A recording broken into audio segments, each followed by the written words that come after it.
welcome to Sunday Dusk. And here's your host, Corvus Twig.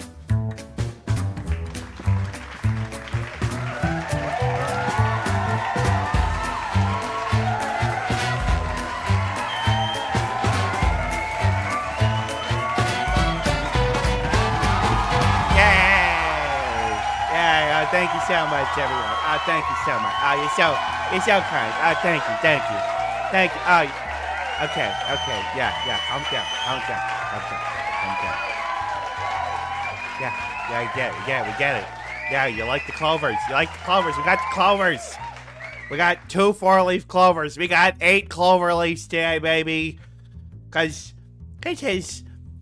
Oh, welcome everybody. As we say, it's the day where we do the reinforcing of the stereotypes.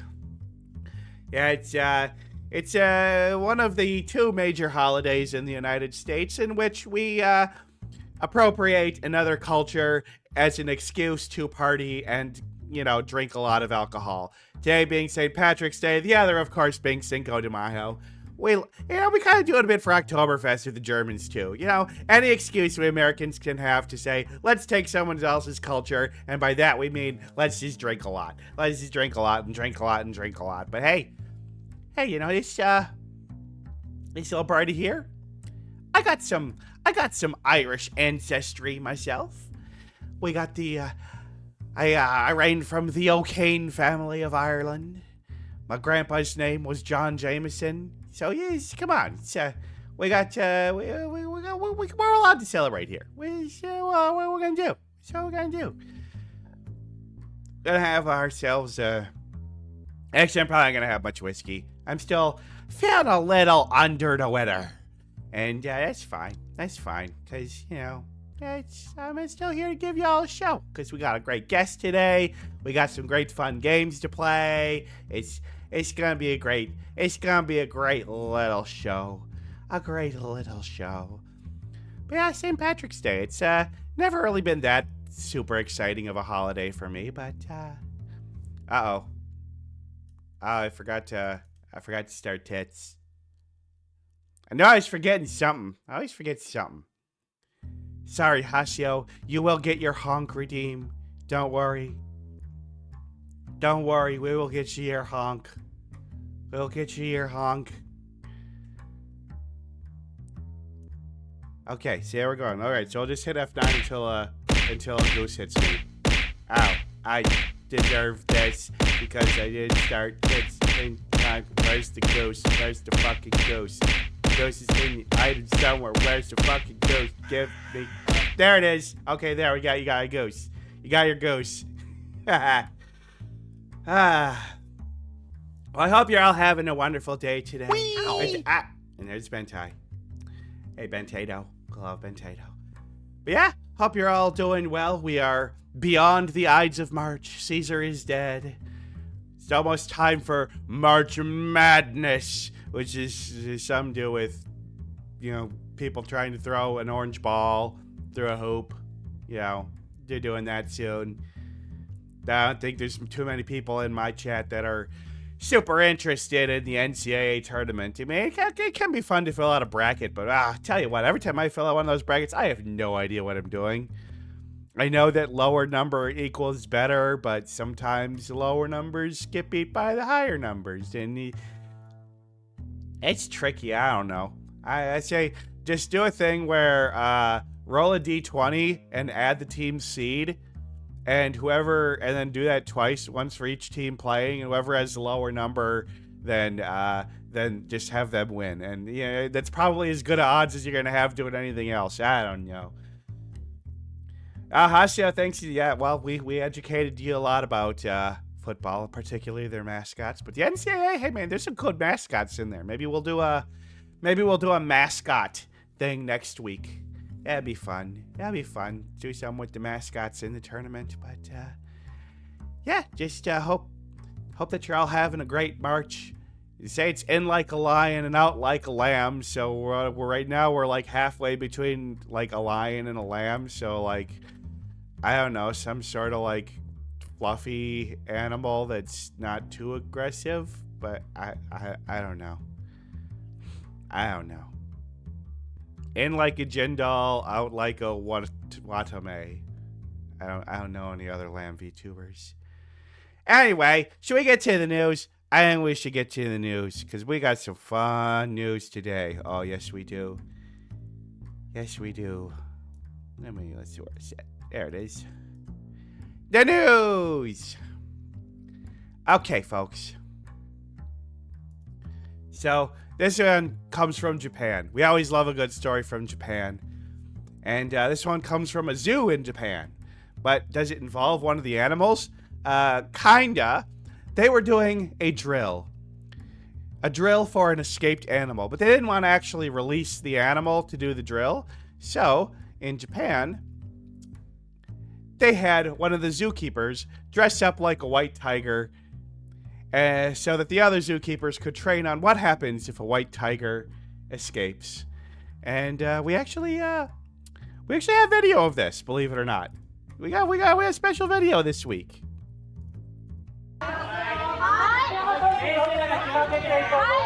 Look at that ferocious tiger.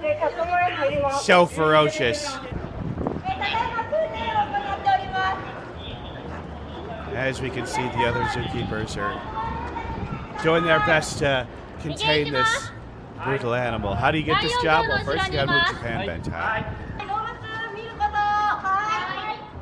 Look at that, they got the net, they got their sticks, and they got... And hey, here, look, here's the actual white tiger. And they have the whole thing here where it's like, oh, they're shooting them with tranquilizer darts. This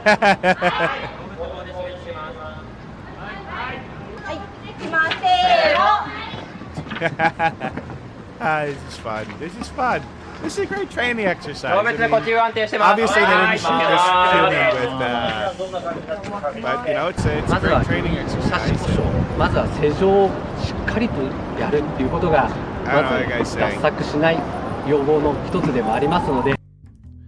Anyway, I think that was funny. You know, zookeeper, dress up like a tiger, go through the whole training process. Obviously, it's not going to go quite the same if it's a real animal, but it's good to practice these kind of things. And, well, a person dressed up as a tiger, I suppose, is better than something that doesn't move at all. So, good job on this zoo for doing a good training exercise. And just, I think it's amusing. I think it's amusing. But yeah, that's in the Saitama Prefecture, a place called the Tobu Zoo. They do this every year, apparently. So very nice. So thanks, Ben Hooper of UPI, for the article. Zookeeper dresses as white tiger for escape drill. So you thought that might be a good job. Well, this next one's also about a job that is overseas. And by overseas, we mean down seas. Down, all the way down. For there's a post office that is looking for some new applicants to work on some jobs. And well, this post office is located down in Antarctica. Want a new office? Join our Port Lockroy team for the 2024-25 season in Port Lockroy, Antarctica. That's right, folks. They are looking for new people to work at the post office in Antarctica. Now, this place, working this job, is going to require having to process mail. But it's also a tourist center because this is one of the few places where people can visit. Obviously, you need a permit to get there, but you can visit this place. They have about 18,000 visitors a year, and they process about 80,000 letters and postcards a year. But they also have a very important job of keeping count of a colony of 1,500 penguins and checking on the penguin location. So, do you like counting penguins and seeing penguins? Well, I mean, seems like a pretty great job to me. So maybe send in an application, and this could be your job, working in an Antarctic penguin counting post office. Could be fun. I imagine it's probably a little cold there. But yeah, they're looking for 6 people. It'll start in November 24 and end in March 2025. So it's a seasonal job. Now that may sound like, oh, November to March, but I gotta remember, this is Southern Hemisphere, so that's summer. This is summertime. Summertime job. But yeah, the shop in Port Lockroy is the southernmost post office in the world. So yeah, apply for the job. Maybe you could have that. Maybe you could have that. Could be fun. Thanks to Jabed Ahmad from The Independent for the article, Applications Open to Work in Antarctica's Penguin Post Office. Seems like a great job to me. Do it. Do it. Now, the next article comes from the world of agriculture. For a new world record has been set. And that world record, well, it has to do with how y'all spend points on this channel. Tasty berries, tasty little blueberries. Because we have now had the world's largest blueberry.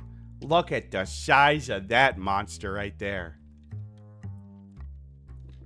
It's huge. Okay, I think the sound alerts might not be working. I might need to fix that. Sorry, Hasio. Can you give Hasio a little refund there? Yeah, that's a big old blueberry. So this has been officially the largest blueberry ever made, weighing in at 20.4 grams, which is 70 times the size of the average blueberry. Looks like clickbait. Yeah, it kind of is, but it's not clickbait. It's real, folks. It is officially recognized by the Guinness Book of World Records. So farmers with the Costa Group, grown in New South Wales. So this is a Australian berry. Yep, a little farm in Australia growing the heaviest blueberry the world has ever seen. Funny thing, the article says it's big enough it could be used to play ping pong, assuming it could bounce. Poisonous? No. No, and in fact, this blueberry in particular has not been eaten, but other blueberries that were on this, I mean, this was one of many mammoth-sized ones. This was just the biggest one on the stem, and they've eaten some of the other ones, and apparently it has a really great flavor, and said that there was 20 other berries of similar size, but this was the biggest one. But apparently these blueberries taste really good. They're not just bred for size and size alone. They're still pretty tasty berries. I mean, I want to try one of them. Like a blueberry that you take a bite out of.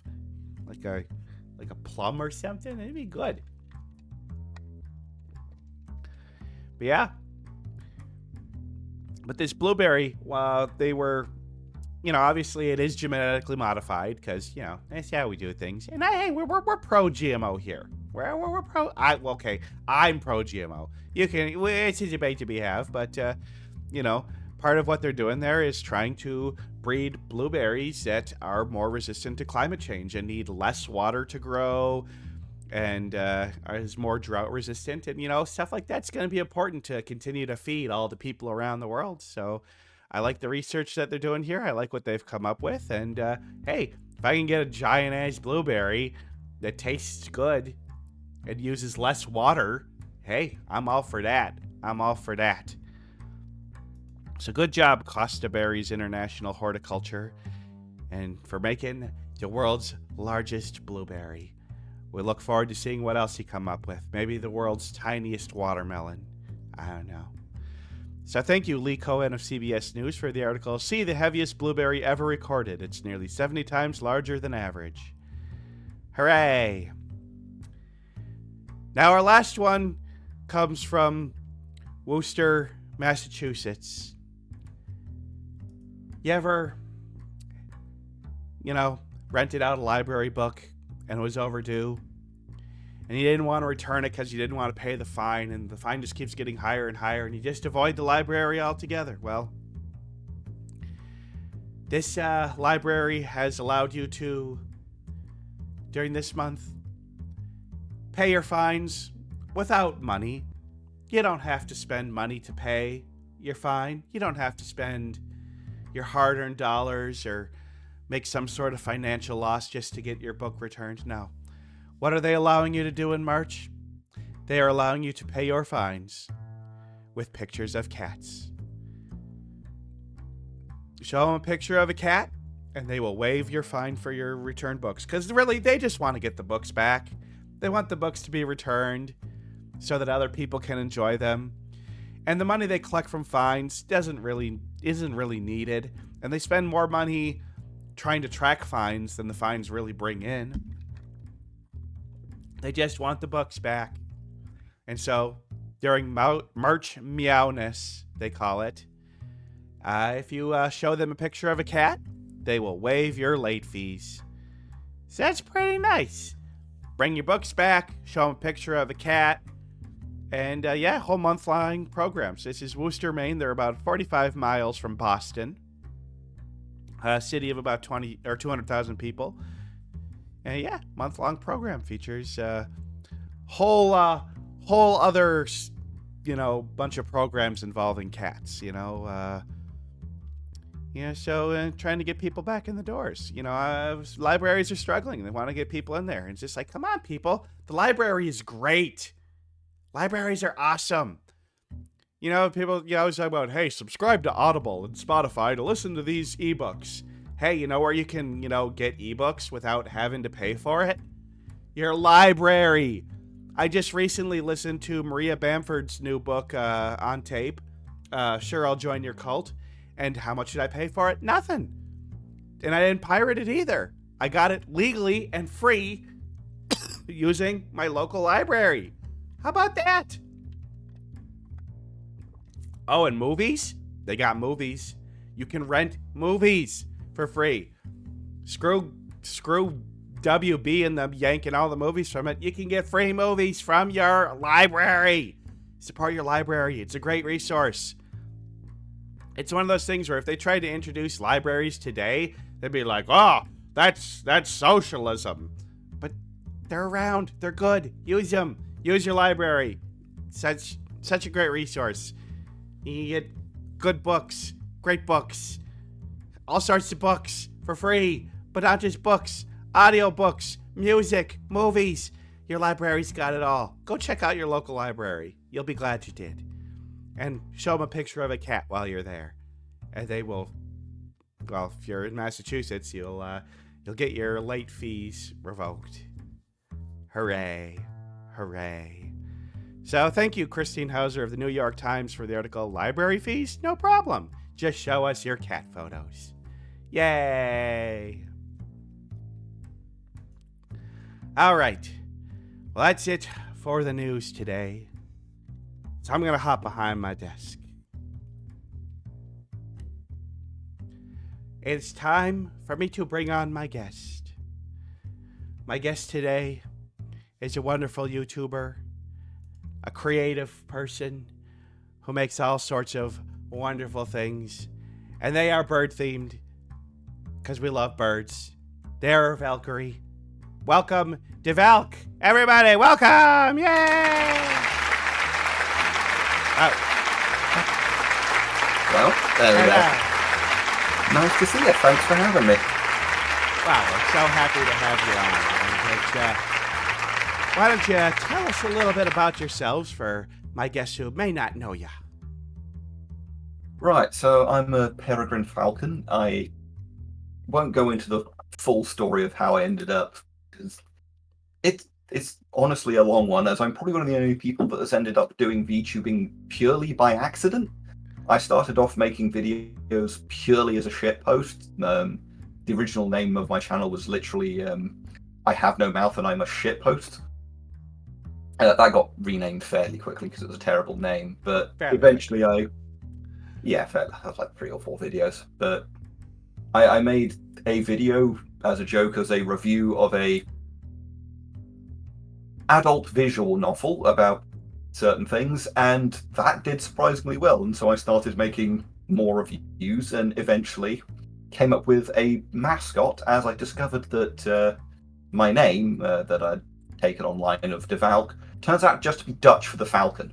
So my appearance is actually from the name rather than the other way around. Interesting. And I think it was Bray, or one of them, who eventually found me and brought me into the wider bird group. But yeah, I made the model just to help speed up animating things, because I'd actually learnt Live 2D during my degree for my dissertation, which I never ended up finishing, but that's another story for another time. But it's impressive. It's pretty nice, and it's kind of amazing how we all stumble into things. And being bird themed, of course, Dreyfrig's gonna want you in and hunt you down. That's what Dre does. He's a collector of many birds. Mm. And there are some big trophy birds he hasn't got yet. Boy, he's gotten some great people, like us, yay! Yeah. I mean, Dre, do need- Hasiel, you don't even know. Dre has kidnapped like 200 bird VTubers. It's quite a thing. Yeah, I need to update the census. I did complete a census of everyone in the server of all the different bird types and forms, but I think I'm about 10 or 20 behind now. Yeah. In that census, corvids have got to be number one, right? Oh yeah, by a long shot. It was definitely a lot of corvids, mostly crows. I was honestly surprised how few birds of prey there were. There was mostly a decent few owls. Yeah. It was mostly owls, and apart from owls, there was 3 of us. Or no, I think there was 2 of us. But there was me and one other falcon. And that was it. Well, there's a third one that I know of. Yeah, there was a secretary bird, which is a eagle. Yep, they're talking about Kira Hichitari. They're actually their own group, I think. They're a single bird group because I don't think they're a Cipitridae. No, they are Cipitridae. Oh, they are Cipitridae? Yeah, they're in their own family. Right. The Sagittaridae. Right, that's right. There are Citriforms in the Sagittaridae, so they're in their own family, but in the same order as hawks and they're still considered. Well, that's the thing. It's like bird of prey. Well, there are several orders of birds that could be birds of prey. So you've got a Citriforms, obviously, which are hawks and eagles. Falconiforms, which are falcons. That's what you are. Strigiforms, which are your owls and stuff. And that's just like, okay, what makes something a bird of prey? Because it's just like, okay, it's a weird one because it doesn't include certain fisher birds. Yeah, that's the thing. It's just like, why a kingfisher could be considered a bird of prey, but it's not. And I'm glad because I don't like kingfishers for personal reasons. What? How can you not like kingfishers? You're so cute. Well, you guys. We have a long-standing feud. Okay, I mean, I get it. I got a long-standing feud with gulls. Yeah, I can imagine. But yeah, the bird world, so wonderful, so big. So, he says that, you've told me that you've done all sorts of cool things with making YouTube videos and stuff like that, but it looks like, you do a lot of stuff like cosplay and... I mean, just tell me more about your creative works. What's some of the stuff that you've been working on recently that you're really proud of? Well, the most recent thing was the video on fear and hunger that I released at the end of December. That one has rocketed and is now the second most viewed video on my channel. That one did particularly well. It took about 4 months to make, partially because I ended up hand frame by frame animating a bunch of sections. So turns out drawing a single frame, then drawing a whole new frame, it's kind of labor intensive, especially when you have an actual job. But I was very pleased with how it came out in the end. I was very proud of it. Working on a new video at the moment for a free game, or rather free app potentially, called Megamech, that is a complete digitization of the tabletop game Battletech. It's kind of how I got into the game, and it's a very useful thing. It is made in Java, so it's incredibly unstable, unfortunately, but it's probably older than probably some of the people in the audience, because it's been around for 22 years that the project's been ongoing. And so, how close are you to having that be completed? Ooh, not very. I'm about 6 minutes done. 6 minutes of footage is complete on it. I reckon it will go to about 25 to 30. So I reckon probably mid to late next month is when that will be complete. All right. Well, everybody, I got the link to the YouTube channel in the description of the video, so be sure to give Devalk a follow there so you can see that when it comes out, because that sounds pretty exciting. I'd recommend the Fear and Hunger and the Inscription videos. Some of the older ones aren't so good. If you go back far enough, you see one about magical girls. Don't watch that. It's old and bad. Don't watch it. Or turn it on and then mute it and let it get the view. And Oh, it's demonetized anyway. Ignore it. yeah, still YouTube's God. Their algorithms for what they promote and how you get it. And it's like you gotta like and subscribe and comment and engage. And Oh god, it yeah. feels such a pain in the butt to like ask yeah. people to engage with a video, but like you gotta do it. It's like every time I see someone's video come up with like the thing where it pops up and has the subscribe, then the bell icon that shows a mouse clicking. It's like, but I get why. It's you got to play the game to some degree.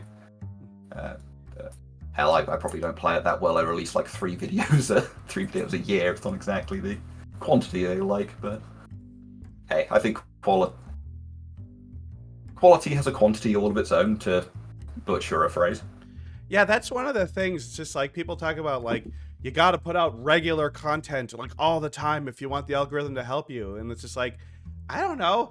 I see people that put out, I mean, look at H Bomber Guy. That guy puts out like 2 videos a year, yet they do very well. So it's just like, I don't know. I think you just need to do what works best for you as a creator. Yeah, and that's always what I've stuck to. Hence why it takes 4 months of video. Yeah, I mean, see, for me, I just do a live stream and then just upload the videos of that to YouTube. So I don't have to make a whole new video. That would be easier. But I go far more on the sort of heavy animation. Like I probably cite like people like Seth Zench and Zentak, however he pronounces it, as probably my main inspiration. Maybe a bit of like Mandalore. Mm-hmm. So how did you get into this kind of stuff? Like, especially with the animation, because like animation is like one of the more complicated and complex pieces of art to do. How'd you get into that? It's sort of just, I suppose I could blame scope creep, really. For live 2D animation, it originally started at my university thesis. I was doing computer science, and for my 3rd year dissertation, my plan was to create essentially like a virtual companion and hook it up to an Amazon Alexa. And so for that, I created a very rudimentary art of like a humanized Alexa, which I then got my far more talented sister to redraw and make into actually good art, which I then learn to do live 2D on to animate that, and then the plan was to hook that up to effectively an Alexa to have it be like a virtual companion sort of thing. In the same way as, I don't know if you ever saw the Japanese product where it was like the hologram girlfriend in a box. It was essentially mimicking that.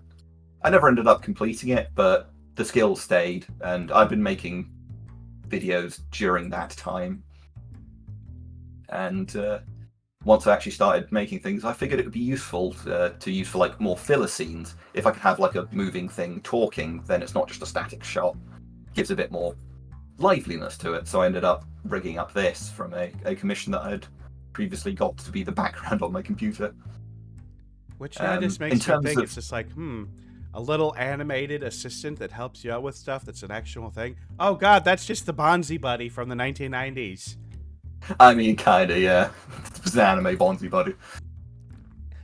Yeah, I mean, you should, well, I mean, that's the thing. You just have all sorts of different things people can choose from. Like, I could actually see, like, a little assistant like that being popular. I think people would like it if they had a little, instead of just hearing Alexa's voice, if there was a little animated thing. I mean, I'm surprised they haven't done that with, like, Microsoft with Cortana, to actually have, like, a little animated version of Cortana. Yeah, it does seem like they're missing the obvious joke there, but maybe the likeness rights are too expensive.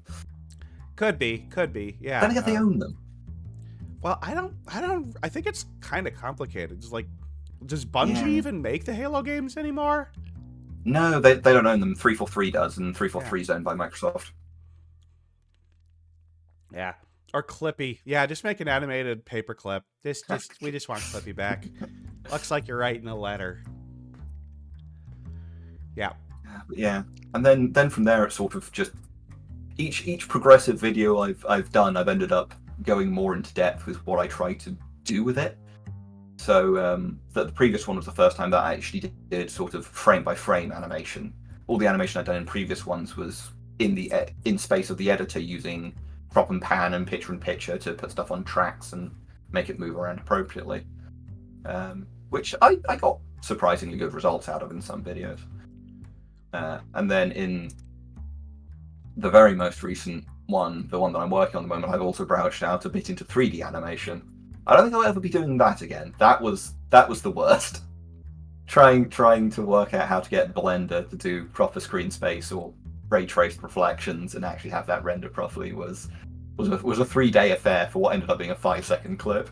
But that is roughly my rate of production. It's usually about something close to like an hour per 10 seconds if I'm lucky.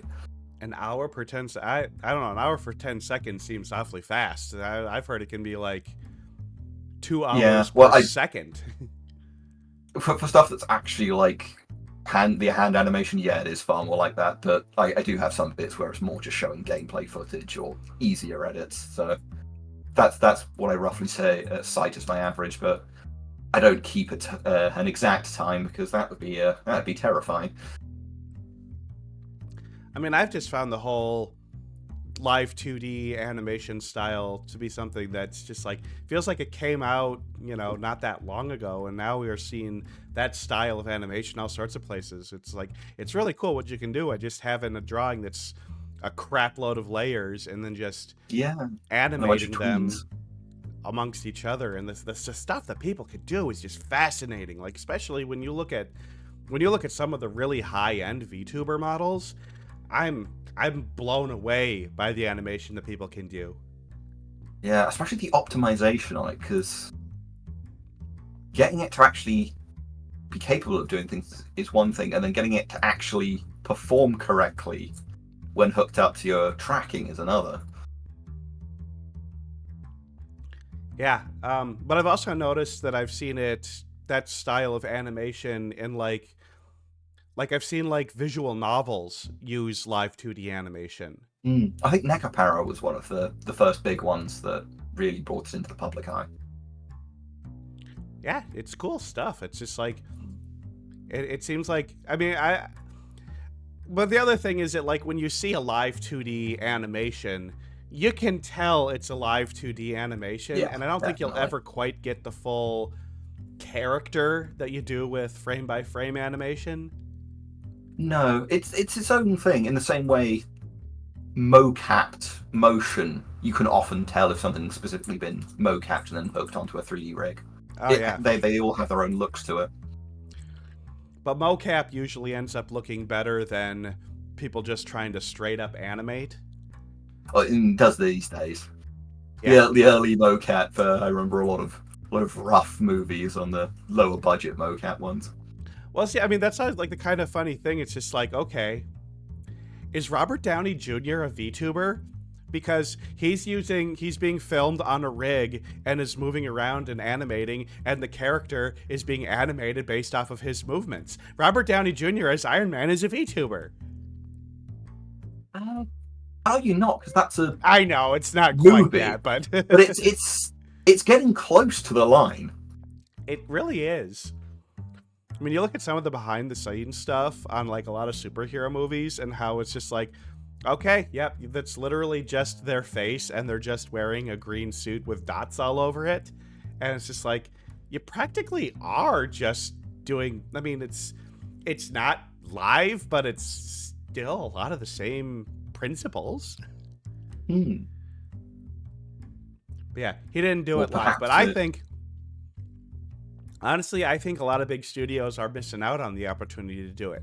I think they need to get like cartoon characters, have the voice actors like be those characters for like live streams and stuff, for like Q&A things. That might work for like children's TV hosts. Yeah, I'm surprised no one's jumped on that yet, because you used to have things like Toonattic or something like that. That's very British. I don't know if any of that really tracks overseas, but that had two hosts that would talk and do stuff in between the airing cartoons. Look, and you could easily have that a character like or thing like that played by a virtual avatar. I'm telling you, Sega of Japan has a fully rigged Sonic the Hedgehog live 2D model. They had somebody interacting with a couple of the HoloLive girls using that model. And I'm saying, get that model over to the United States and have Ben Schwartz VTube as Sonic the Hedgehog in voice and in character. Ben Schwartz is a great improviser. He knows the character. He could do it. And just have Ben Schwartz as Sonic the Hedgehog playing Sonic games on Twitch. That would be amazing. Can't be worse than half the Sonic games that have come out recently. Although they have been on the up a bit. I've heard some of the new, past the low point of Sonic Boom. Look, Sonic the Hedgehog is one of those series that I haven't really played too much of after the Genesis era. And I know it's got its ups. I know it's got its downs. I always thought Shadow the Hedgehog was the stupidest character I've ever seen. But some people love Shadow. And no shade on you if you do. People like what they like. I mean, he's just chuny Sonic. He's like, I don't know. It's just like there's a whole Deviant Art Sonic OCs. Original character, do not Sonic steal. Inflation Adventure Battle. And Shadow feels like one of those. Something a 13-year-old came up with as their own original character. Yeah. Like a lot of the other characters that they've expanded upon don't feel like that. I don't know. But yeah, I never really played much Sonic anyway. They're fine games. I mean, games are games. Play what you enjoy. Yeah. I think the only thing is people can disagree that the Sonic the Hedgehog that came out in 2006 is the worst one. God, that was almost 20 years ago now. Well, it was. Like, the first console I had was a Wii, and even then, didn't really use it that much. I mostly grew up on Flash games. Oh, Flash games. We love those old Flash games. Yeah. Want to make a video on them someday, especially some of the Lego ones and some of the Bionicle ones. Yeah, you mentioned that you're big into Bionicle. Bionicle was a little after my time, but it seems like people who like Bionicle really like Bionicle. What is it about Bionicle? The Bionicle fandom is quite rabid, to say the least. It's because it has Lord of the Rings level of just background lore. Of you can just keep digging and you can find any aspect and go, okay, why is this a thing? And then you'll find an entire book explaining why that specific thing is a thing. And it just keeps going. And I think it came out at the right time. I mean, it was basically the franchise that saved Lego from bankruptcy. Which is just, to me, it just seems nuts that Lego, of all companies, was on the edge of bankruptcy. But I know that they made they were doing very poorly in the late 90s. Yeah, well, and I think they did a lot of licensing deals that didn't pay off as well as they were hoping it would, and now Lego is just like, God, I go to my local, I go to Target or a local general store, and they've got 2 full aisles of Lego stuff. Nice. Too many custom bricks. Yeah, that was a part of it. Late 90s. I wonder if Lego Star Wars is kind of what helped save it as well. But yeah, Bionicle helped a lot. That was later though. Yeah, Lego Star Wars really hit the big thing early 2000s. Yeah, that was more mid noughties, whereas Bionicle was 2001. It was much earlier. Yeah, for the original line, because the original line was, the premise of it was conceived by its creator because he had terminal cancer at the time. So he sort of pictured a person and then all the sort of cells that defend it as a thing within it, and that's effectively what the Bionicles were. They were the immune system of a larger robot. The original island is built upon the face of a robot that's lying face up in an ocean. Is it still alive? That is a complicated question. Yes, but I think is the answer. So sort of a lot of the overarching thing was how to actually reawaken Matanui. Now, and then it expanded from there because you had the things on the surface, then the cities that were down actually inside the robot, the other cities further down, the mysterious red satellite. And that's before you get into the later parts of the lore where you get to actual Bionicle torture hell and Bionicle heaven. And sadly, the thing got cancelled before we ever got the conclusion of it. But there is also a Lovecraftian entity that exists within the dreams of all Bionicles. Wow. Is that like... I'm just trying to think, it's like, okay, is Bionicle Heaven being displayed in a nice display case, and Bionicle Hell is having your pieces scattered and lost under various couch cushions and sandboxes? Yeah. Yeah. I should dig mine out. I think they're in a loft somewhere. I had so many of them. The eldritch being that all Bionicles fear is the toddler cousin. I mean, that's basically the plot of the Lego movie. I know, pretty much. Will Ferrell's character did nothing wrong. He made all these cool things, and stupid kids trying to ruin it. I get you, Will Ferrell. I get you. Yeah, that was the one bit I didn't really like about the movie at the time. Although, super gluing your Lego builds. Fuck the humans. Super gluing Lego builds is never acceptable. Never. I did make the mistake when I was a kid with a couple of Bionicle pieces, not super gluing, but putting pieces in a way that they could never be extracted from each other. How is that even possible? I don't know how to properly describe it, but imagine like a U shape, which you can insert stuff through both sides, and then you put a piece in the middle, which can also accept bits into either side, and then you slide things in, essentially like two pins, going in through the U to the piece in the center, but you slide them in so deep they're now flush with the sides, so there's no way to pull them out anymore. Oh no. Yeah, my poor Liwa, forever missing his neck joint because it's lodged in his collarbone. Rest in peace. Yeah, I think I did see something about, apparently there was like a Bionicle mask that was made out of solid gold that just sold for like $50,000. Yeah, there was I forget how many of each, but there was some of gold, silver, and platinum, most of which all went to actual Lego employees, but a few were given out via lottery. And yeah, it was a golden mask of Tahu. And that was found in like a Goodwill in like Massachusetts or something. A Goodwill? Oh god, whoever donated that. Jesus. Yeah, 24 karat gold. I mean, surely you'd know from the weight. It's not light.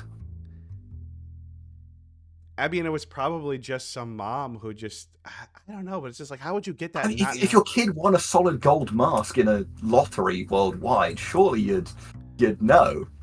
So how did that get from someone who obviously would have treasured it when they got it to being forgotten? It's a shame we'll never know the providence, because there's something interesting that happened there. Maybe someone died and inherited, or could be. Lots of people die. Because you don't just forget about winning something that's worth multiple thousands. Right. That reminds me of, like, God, I wish more companies do stuff like this, but like back in the day, in like the early 1980s, Atari did Sword Quest. Did you ever hear about that? I did remember. Well, yeah. Didn't remember. I wasn't born, like, I think. But there was going to be a series of 4 games, but only a couple of them ever actually got released, and you had to like solve puzzles, and you could win like a solid gold sword with jewels in it, and like all sorts of cool stuff. It's like, I want more contests like that. I want people to be able to win. Yeah. Oh, it's basically like an early example of like an ARG. Yeah, actually, kind of was. Did you ever look into the Inscription ARG? Because that was wild. I did not, but I heard it. I heard it was pretty good. Yeah, I've never really. It was pretty good. It involved having to go to coordinates in Canada and dig up a floppy disk buried in a box underneath a tree at one point, which then caused, I think, the biggest stall at any point in the investigation. Yeah, there was also some other one where like this guy did like this picture book. Floppy drive to arrive. What's that? It's like the picture book, and the guy had to like, you had to like dig underneath the shadow of a statue at a certain time of year. It was There's all sorts of crazy stuff. I want there to be more stuff like that. But God, these days, the days of the internet, it feels like it gets solved way quicker than it ever used to be. It's not the internet; it's data mining. Yeah, you can just extract it from the files. I don't know if you ever heard of a YouTuber called Dosh Donington. He did a very good video which went into detail of why you can't really have secrets in a video game anymore. Because even if you do hide it and encrypt it in the files, the computer has to be able to decrypt that. So you have to store the decryption keys somewhere. And programmers are very good at finding where that is, because you can just watch in the memory where the computer tries to access when that file is accessed to decrypt it, and then loop back and go, so there's the decryption key. So what they need to do is they need to release something new like that, but as like a board game or tabletop RPG, where like that's why Inscription was able to hold out and make the ARG a bit harder, because a bunch of the things weren't in the game itself. They were in other things. Can't use just pure digital. You gotta use some print media. I love cryptography and stuff like in the game's file, but you can't have something that's just like a password, because you can just crack that. But the way Inscription did it was actually a genuine decryption key. So you had to get this. It was 3 parts, and once you combined all 3 parts, you ran that as a key for a decryption algorithm. And then because the decrypted text was there, but it didn't store the decryption key. That's pretty cool. I think it's one of the better ARGs that's like puzzle ARGs that's been there in a while. I just love little secrets like that. It just adds so much fun depth to games. It really does. Really does. It's so neat. I should start a Sunday Dusk ARG. There's weird things They take a lot of planning and a lot of work. I know. I don't have time to do all that shit. Especially if I try to do it on my own. Yeah, I thought of starting one at one point. It's like, this channel takes long enough. I don't have time to run an AIG as well. Is the answer a bird? Of course the answer is a bird, Hasio. Of course it is. Hopefully there should be more exciting stuff. Before we move on, we were talking about swords. You did gift me a sword. I have a sword now. Look, everybody. Devalk gave me a sword. Yeah, a lovely flamberge to Zweihander. Yeah. I could like spin it around and do all sorts of cool things. Like I could do a spinning sword trick. Whee! I hold it. But I'm probably gonna wall mount it. Maybe I'll put it on the wall behind you somewhere. Gotta find a cool place on the set. That's a good way. Maybe I'll just like put it like right here on the wall. Just to keep people on. Yeah, if my guests are going little, just do a little, Yeah, good thing I'm wearing a helmet. Bring it with you next time we go to the Tournament of Kings. God, I love the Tournament of Kings. Tournament of Kings is at the Excalibur in Las Vegas. It's their big like tournament of like knights and horse riding and fighting a dragon. Oh, a proper Ren Fair. It's kind of like a Ren Fair style show that's done at the Excalibur in Vegas, and it's a lot of fun. It's one of those things where it's just like, just embrace the cheesiness and campiness of it. It's great. It's great. Yeah. Because I've been to a couple of Ren Fairs in this country, but they've been fairly lower affairs. Not quite as extravagant as I imagine that would be. I mean, I feel like there's some towns where just visiting the town feels like you're in a Ren Fair sometimes. Can be, yeah, especially if you go up to Scotland, where you have a lot of the Highlands, which practically haven't changed in 500 years. I'm surprised that they're not more popular in the UK. It feels like that's would be the breeding ground for stuff like that. Oh, there's loads of them. They're just. I wonder what some of the big, because the Minnesota. They're more just like local events, rather than whole national events. So it'll be like a few towns will host the fair for those towns. Yeah, I suppose. Where it's like in the United States, it's like, I don't know, there's probably like 35 or so in the United States, and like each state has one. Although I bet big states like Texas and California have multiples. Probably. Well, there's only one here in Minnesota, and boy, I do love going to it. It's so much fun. So much fun. And it's pretty I big. think just one. It's real big. No, I do like a good Ren Fair. I picked up a good few swords from there once, or other sword blades, which I restored to make into actual swords. Oh yeah, there's like 3 or 4 different shops that do swords and stuff. Like one of them even does like blacksmithing demonstrations and stuff. It's pretty cool. Yeah. And it's just like I the used to people make- that buy swords from there. It's just like they demand accuracy and quality build. They don't want just some cheap hammer. Oh yeah, Or cheap stamped replica. you No, want they some want. sheet metal. Yeah, they want. Because it makes a difference how you make it. It's going to make a big difference to the end product. Yeah. Even though it's just like, well, are you ever planning on using this thing? I don't think you really. I think you can open and carry them in Texas. If you have a sword on you at the Minnesota Renaissance Festival, it must be peace-bound, unable to be drawn without significant undoing. Yeah, whenever I've it's similar in here where you're not allowed to sort of bring them around. So when I've bought some from like shops, you have to like wrap them in black bags to like cover them up. Yep. For transporting home. Yeah, it's cool though. I appreciate the Yeah, craftsmanship it is fun. I do because I like mean, stuff like like a that. sword is a piece of art. Absolutely. Yeah. And Talking of making stuff like that, I used to actually, I haven't done it in a while, but I was actually making chainmail. I got about 10,000 rings into a whole brick. that's a lot of rings. It is a lot of rings. Especially because I was making the rings as well, so it took a while. Yeah. I've seen people who make it like a woman who used to manage the local game store that I used to go to. She made chainmail stuff to sell at the Renfest, and so like when sitting behind the counter, she'd be working on her chainmail, and she made It's some like, really it's like cool knitting, stuff. but with metal.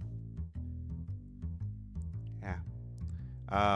I also knew somebody that made like scale mail. That's pretty cool stuff. Yeah. And she would use like Got a few extra layers to it. but she would do like all sorts of cool like colors and stuff and patterns on them. She had like this cool shoulder piece she made that like looked like fire. It was cool. It was very cool. Nice. But yeah, I'm just always impressed by the craftsmanship and artistry of a lot of the people who sell stuff at those fairs. I mean, we got the chainmail, you got the swords, but also like all the leather workers. I have a cool like leather beak that I got from there. Nice. Yeah, I have a baldric for my my own claymore. Mhm. That's mostly leather. Now, do you have, like you mentioned that you're into cosplay, do you do any kind of medieval, like dress up like that kind of thing? Do like a medieval outfit or any? You ever done stuff like that? I've not done so much that, but I mean I did do this outfit. Minus the helmet. Oh, gotta have the helmet. Come on, that's like the Valkyrie thing is the cool helmets. Yeah, I didn't quite have the materials to do that, but yeah, the breastplate and shoulder pads I ended up having to effectively 3D print, but the chainmail waist and the skirted plates were actually legit, and thus weighed about 10 kilos. 10 kilos isn't that bad if it's distributed properly. Yeah, but so it was quite heavy. Yeah, I bet. And yeah, I go to the Ren Festival just a light little ghillie shirt and some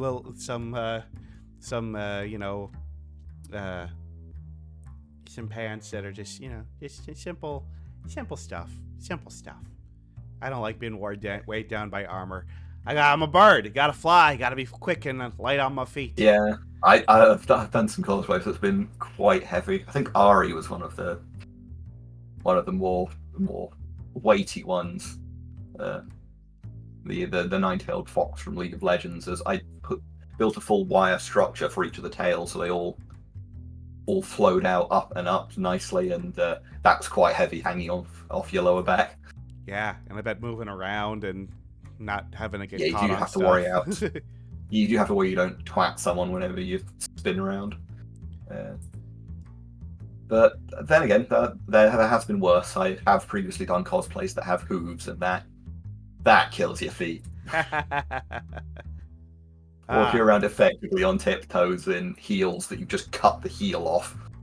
I want to see you walking around with a real proper harpy legs. Yeah, I want to do that at some point. Where you actually I've got a few things that I'm working on for it. Because you see, the tricky thing with that is that, like, people are like, oh, birds have backwards bending knees. It's like, no, they don't. That's their ankle. Their knees are up close to their body. That's what you gotta hidden do. all the fluff. Yes. And it depends whether you're a paldigrade or digitigrade. All right. Well, this has been super fun, but I think it's time to move on to our next segment. We need to talk about a bird. That's right, folks. It's time for Bird of the Day. All right, give me a second. Just pop it up. Oh, you're gonna like this bird. Oh shit. Okay, there we go. Starting it up. Slideshow from beginning. All right, on to Bird of the Day. A while ago.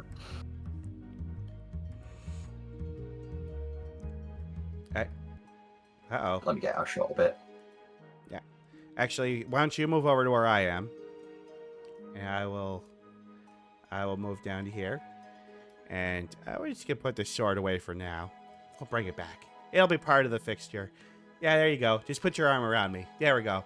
Put your arm around. You got your arm around me like we're buds. Yeah, we like this. We like this. Yeah, ignore the sharp talons there. Nah, it's okay. It's okay. I can handle. Ignore my clovers brushing your face. Tickle you with simple clovers.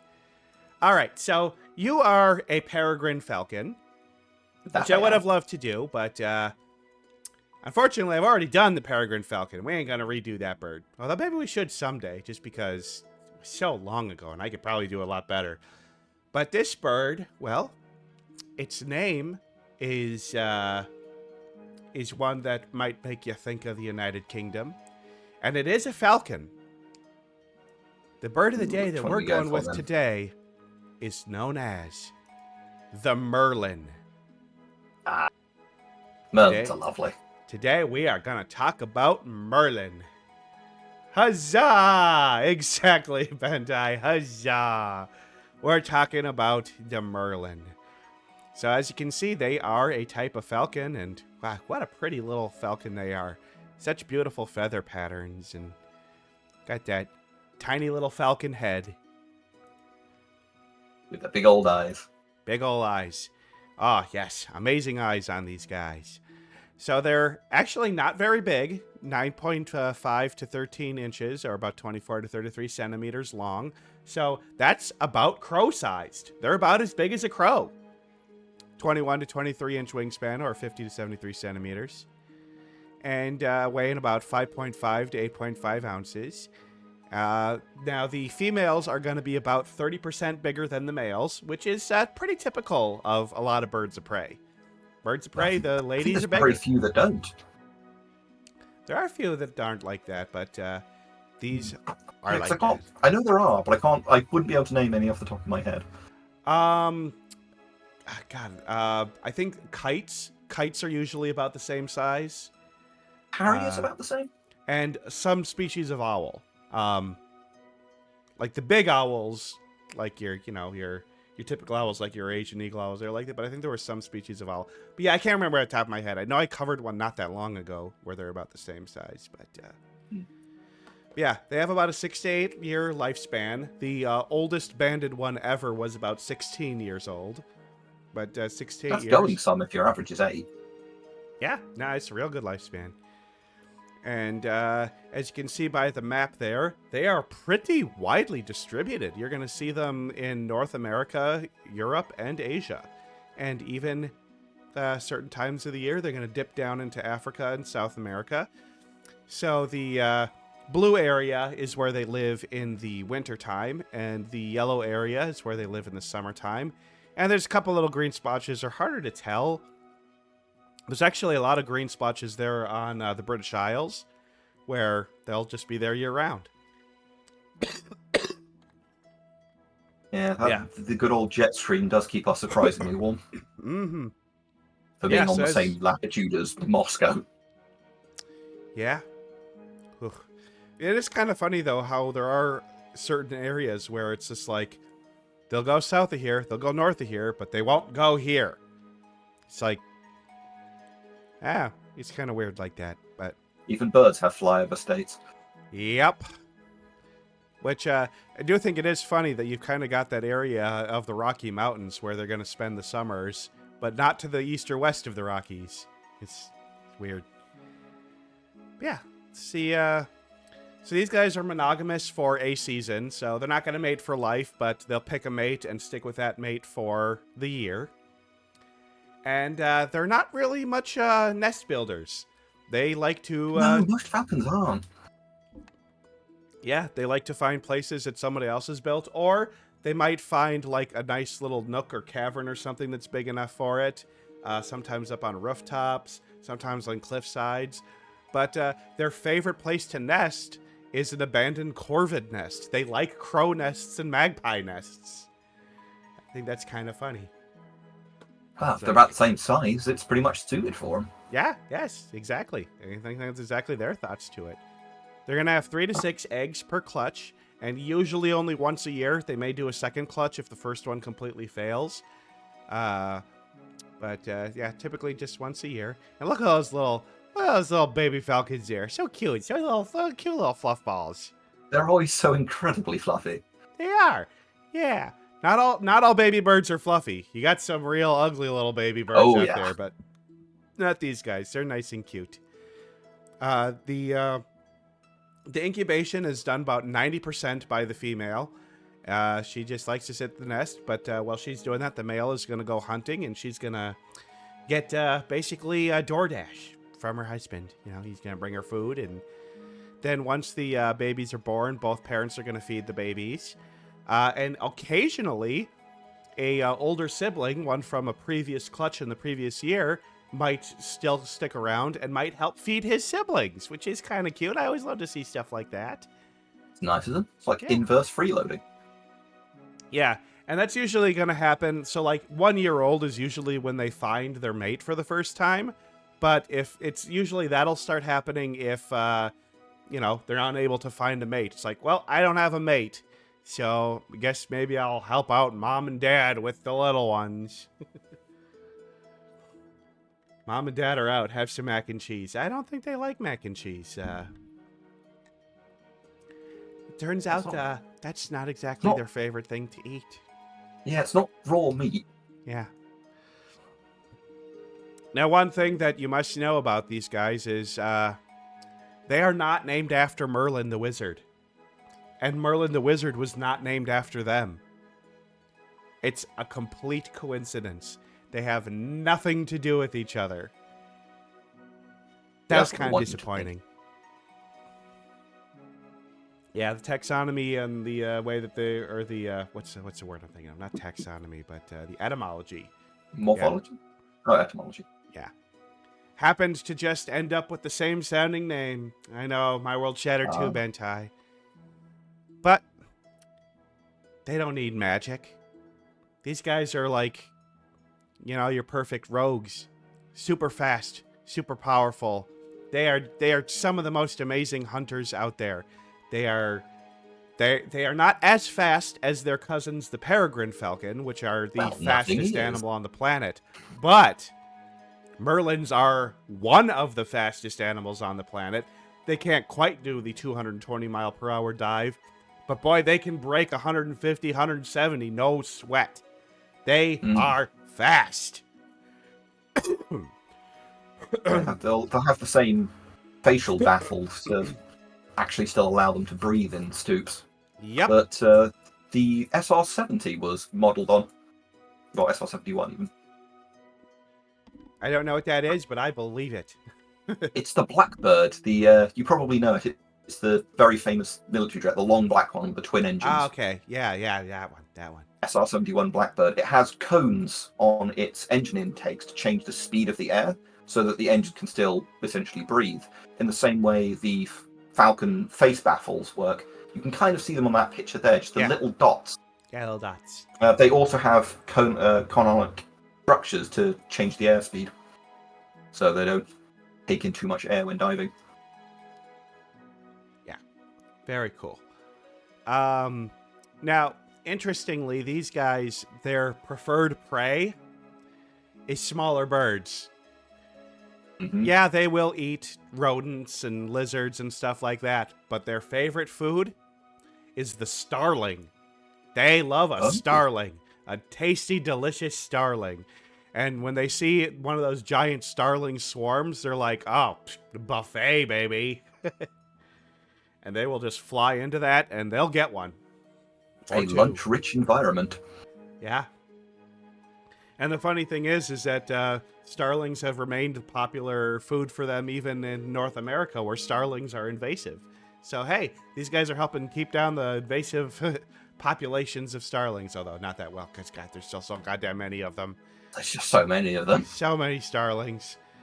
But they're pretty You can only eat territorial. so many. It's a drop in the bucket. Yeah.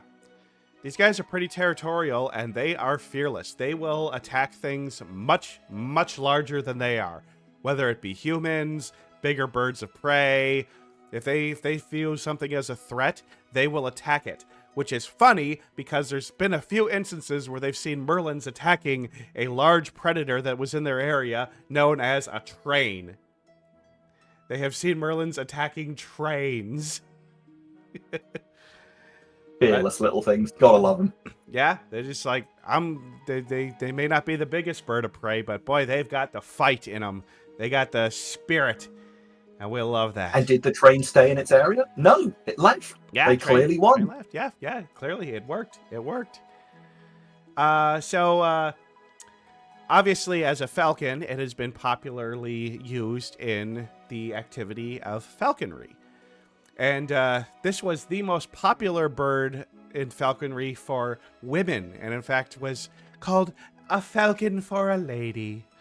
Which, I mean, maybe it's a little bit sexist, but, you know, can't have a proper peregrine. No, ladies, you gotta have this Merlin thing. But I think that's kind of gone by the wayside these days, and Merlins have become popular birds for falconry, no matter who the falconer is. And, yeah. They can form a very close bond to a human if properly trained, and yeah, quite a sporting little bird. I mean, I don't know as much about falconry as I probably should, but usually I do believe that the birds are well taken care of, and you know. Absolutely, it was often an activity to show status. So Yeah.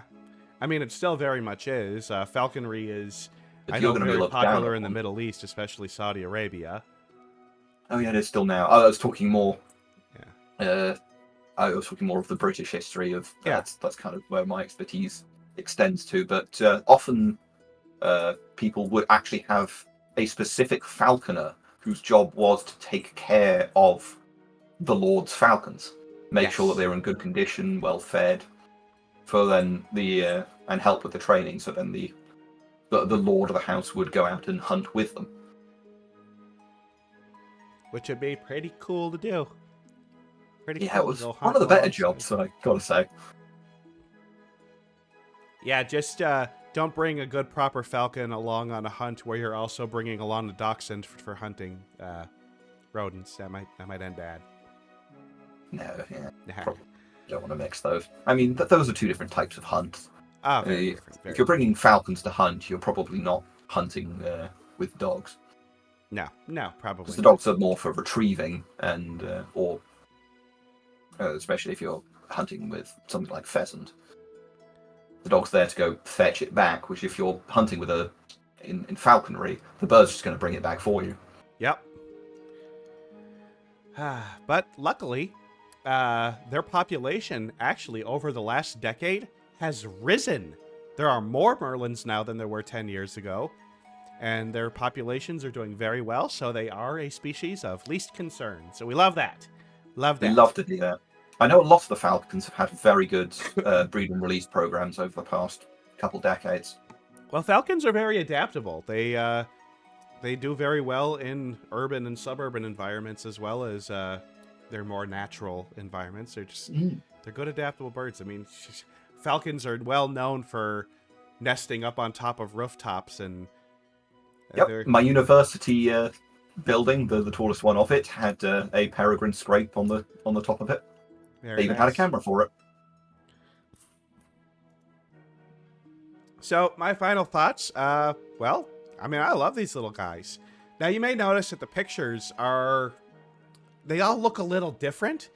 That's because with Merlins being as widespread as they are, there are actually like 6 different subspecies that look different. But they are all still Merlins. So, yeah. And my thoughts? Cool bird. Cool bird. Love falcons. A lovely bird. Yeah. I really, really like the Merlin. Little disappointed to find out they weren't named after the wizard, but they don't need to be. They're badass enough on their own. Yeah, they don't need to ride on someone else's reputation. Their own is by far good enough. Yes. Powerful beaks for how small they are. Good, powerful talons. And just the flight. I love it. An admirable bird that I loved hearing about and reading up on. They're so cool. I like them. I like them a lot. Got nothing bad to say about these guys. No, absolutely not. All right, so we're going to call this bird of the day done, and we're going to get ourselves back to the studio. Aye. All right, we're back. Hey, and you got over to the other side quickly. That's good. That's good. All right, well, we got one last little segment we are going to do today. And I know you're English and not Irish, but Gavin, it's St. Patrick's Day, and I got to do something kind of on theme. So do I need a swear jar for the equivalent of don't mention the war? No. Actually, this one, we're starting off on an Irish theme, but it's going to actually be quite international. Okay. And I think you might do pretty good on this one.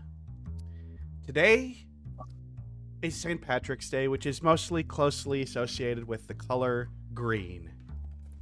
And so, the Irish flag, as we know, is, well, it's green, white, and orange. And so what I'm going to play a little game is this is going to be called Green on the Flag.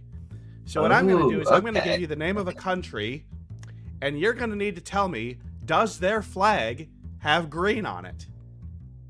Ooh, geography question. I was entirely mediocre at that, so let's go. Well, it's not so much geography as it's, vexillology. But, I mean, is this the kind of country where they would put green on their flag? Does their country represent green? So. We shall see. We shall see. We got 20 of them here for you. So let's see how you do. Whoop.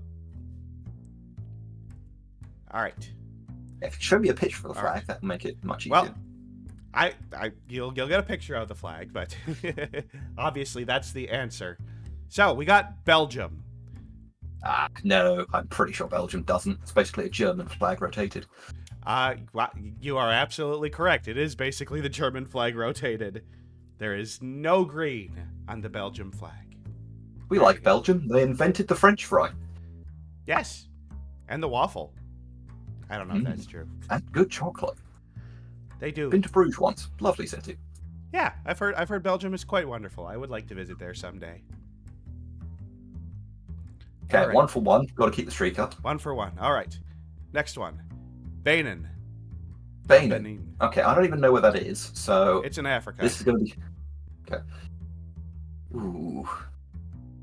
It was no the last time, so by alternating...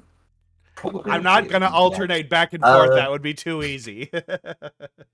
I'm going to go no again. This is just a guess. This is a wild guess, though. Going no. No, unfortunately, as you can see, they are green on the flag. All right. 1 for 1. All right. Malaysia. Ooh. Does Malaysia now, have... This will be a flag I will have actually seen. I'm pretty sure no. I think if Malaysia's the one I'm thinking of, it's all red and white. So you're going to go with no on this one? I'm going to go with no. It is red, white, blue, and yellow, but no green. I was thinking of the wrong flag, but I got the right result anyway. So right result. We're counted as a correct right result, answer. That's what we get. If I'm wrong, I'll be confidently wrong. It's kind of funny. It's like it's similar to the United States flag, but different number of stripes. Obviously, only yellow. 1 star. Yeah. The Democratic Congo. Republic of the Congo. Ooh, I'm pretty sure it's yes for the Congo. Saying yes for the I don't Congo. remember exactly what it looks like, but I think so. I'm gonna go with yes. All right. I'm sorry, no. No, that was not the flag I was thinking of. Well, Yeah, like I I know, said, it's if I'm gonna be tricky. wrong, I'm gonna be confidently wrong. Hey, be confidently wrong. That's one of, be confident in your answers, whether you think they're right or wrong. Be confidently wrong. It's a tip I learned from improv. Yeah. If you're confidently wrong, most people won't call you on it. All right, Dominica. Dominica. Ooh. This is one of my favorite flags for a particular reason. Might it have a bird on it? It might. It might. I'm gonna go with yes. We'll go with yes for Dominican Republic. Yes, and in fact, it's got a green bird on it. Yes. Green bird. The Imperial Amazon is featured on the flag of the Dominica. Yes. That's a good bird in its own right. Yes. It's a cool flag. All right. Colombia. Colombia. No, I'm thinking of Brazil. I was about to say yes, but that's Brazil's flag absolutely has green on it. Brazil definitely does. Colombia. Yeah. I'm going to go with yes. We'll go with yes. You're gonna go with yes? Sorry, no. No. Ooh. I noticed that we've had a lot of flags that have got red, yellow, green, or red, yellow, blue on it. Red logo. Yeah, definitely popular at the moment. All right. Well, after at the moment, 6, yeah. you're 3 for 3. So 3 for 3. Ooh, that's not quite a passing mark. all right, Egypt. Egypt. Oh, I should know this one. I think it's no. Think it's no, and you'd be correct. There is. Yeah. Another one with a bird, though. Does have a bird. The eagle is the most frequently featured bird on flags. Popular bird. Hungary. Hungary. Yes. Yes, Hungary does. It absolutely does. I It's thought the this was rotated the Italian. Italian flag. It almost is. It It's almost 90 degrees is. off. Yeah. Cameroon. Cameroon. Ooh, I think Cameroon's yes as well. Okay. Well, you are correct. Yes. There is that's green what I on was the thinking of. flag. Beautiful, beautiful. Oh, hi, Jindal. Okay, well, All right. we're on a streak. Let's keep it up. You're on a great streak. You're a great streak. All right. Pakistan. Yes. I know Pakistan does. It absolutely does. It's mostly green. It is one of the greenest flags. Yes. Yeah. Do we have a statistic for which is the greenest flag? I don't think we do. But probably Pakistan's got to be up there. It's probably Pakistan, maybe Brazil. Up there. Oh, Kenya's Brazil is fairly pretty as green. well. Brazil is very, very green. Yeah, it's probably Brazil. Yeah, Jindal, this is early because my friend Devalk here is from the UK, so we're doing a little early. The so UK, that and I we're have not- to be up at 6 in the morning for work. Yeah, we don't want to make my guests be up past midnight. So it is Sunday dusk, I appreciate just for the guests, not for us. It's fine. Yeah, It's it's fine. definitely dusk outside. Well, it's not dusk, it's dark. All right, Honduras. Honduras. I Sitting can't there. picture it, but I'm going to go with yes. You're gonna go with yes. You would be wrong. No. Just Ooh, blue and okay. white. Just blue and white. Okay, there goes my streak. There goes your streak. You had a good streak going, but you're still doing great. You're still doing great. It's about as long as my streak with the other green bird Especially lasted. considering this is a pop quiz that you were not prepped for whatsoever. No. So people are like, oh, I didn't do that good. It's just like, look, this is a quiz that you had no way to study or prepare for. You're doing good. Yeah, if I can get at least the European ones right, I'll be happy. Yeah, well, I went pretty international. I tried to get every continent. Algeria. I mean, this Ooh. one, Algeria is close to Europe. I mean, look, it's just like right across, Technically close to a bit of the UK as well, because right by that bit of Spain that we still own. I'm gonna go with yes. You're gonna go with yes, and you'd be correct. Yeah. Not too that's dissimilar from what the I do at least Pakistan flag. Yeah, it's one I do at least recognise. It's also the one I was thinking of when I was thinking of Pakistan. Yes. Well, I mean, they both have the Islamic moon with the star And the crescent. And lots of green. So yeah. Mexico. Mexico. Yes, I know Mexico does. It's sort of Yes. It's what is it? It's the the Italian. Italian with extras. With a bird. And a Another snake. eagle. Yes. Okay. Liberia. Oh god. Ooh. Liberia.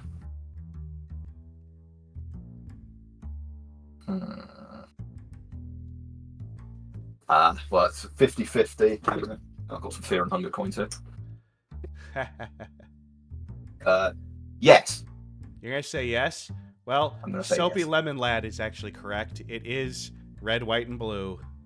Now, here's a funny Kmart thing. America.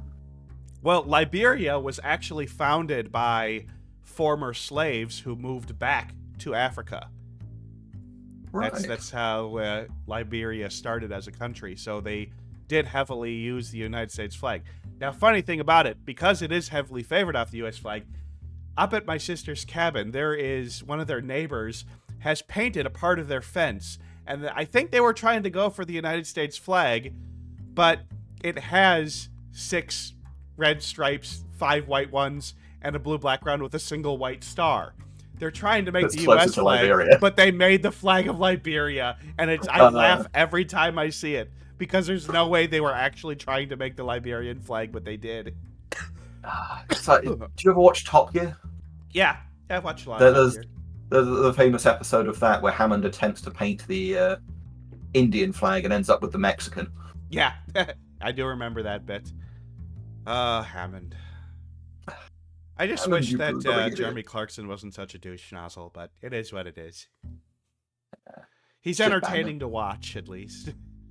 I feel iffy about those guys because it's like they're not good people, but damn it, they're fun to watch. All right, Zimbabwe. I think it's a yes on Zimbabwe. Gonna go with yes on Zimbabwe. Yeah. And you'd be correct. They Yeah. got lots of colors on it. And a bird. Very cool. I may have just picked a lot of flags that have birds on them. Can you blame me? You can't blame me. Yeah, Zimbabwe. Cool flag. Cool flag. I like it. All right. Sudan. Sudan. Ooh, it's the one I'm thinking of, no, but I'm not sure if that's actually the Sudanese flag.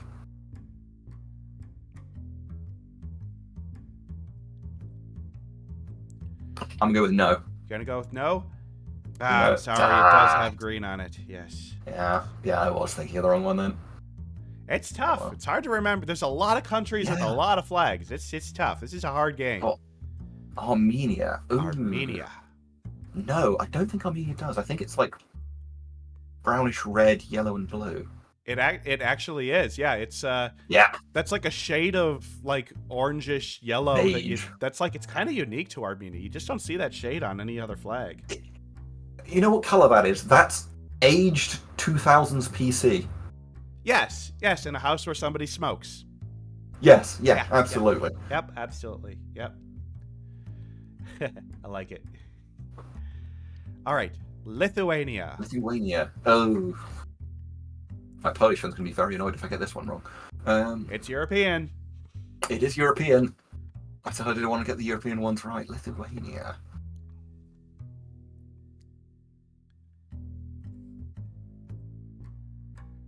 My gut is no.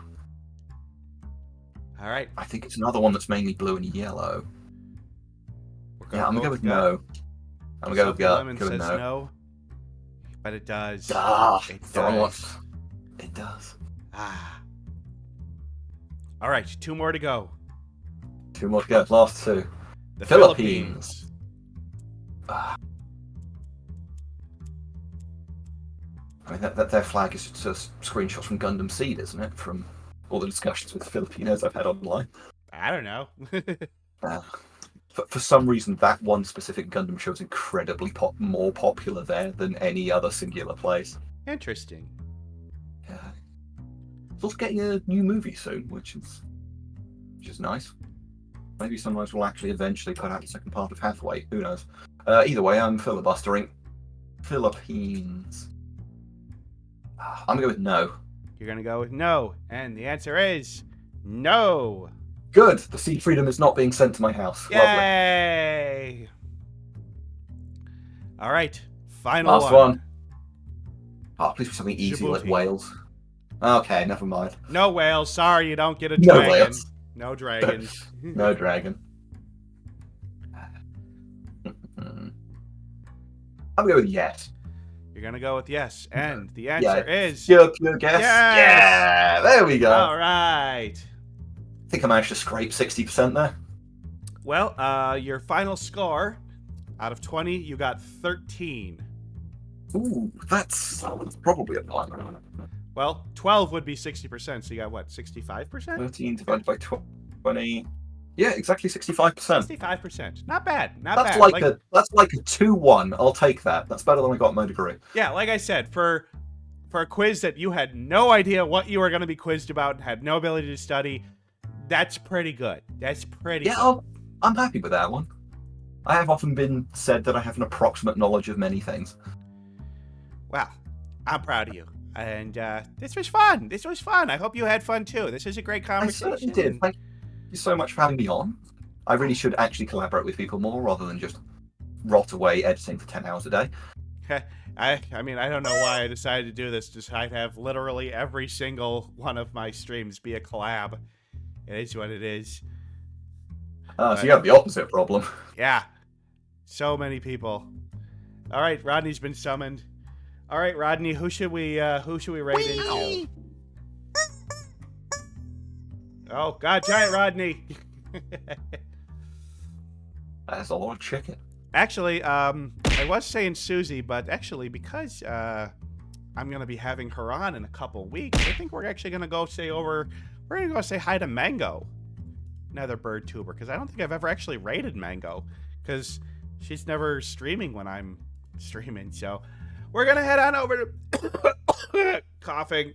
Sorry, I'm still a little under the weather. Live. Yeah, we're gonna go right over into Mango. But before we head out, is there anything you'd like to plug or shout out before we leave? Really, just my YouTube channel. My name's just Devalk on YouTube.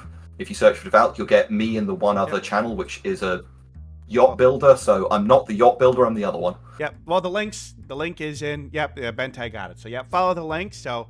Thanks, Devalk, for coming on, and thanks, everybody, for watching. Have a great rest of your day and a great week, and we will see you next week. Have a great week, everyone. Bye-bye, everybody. Bye.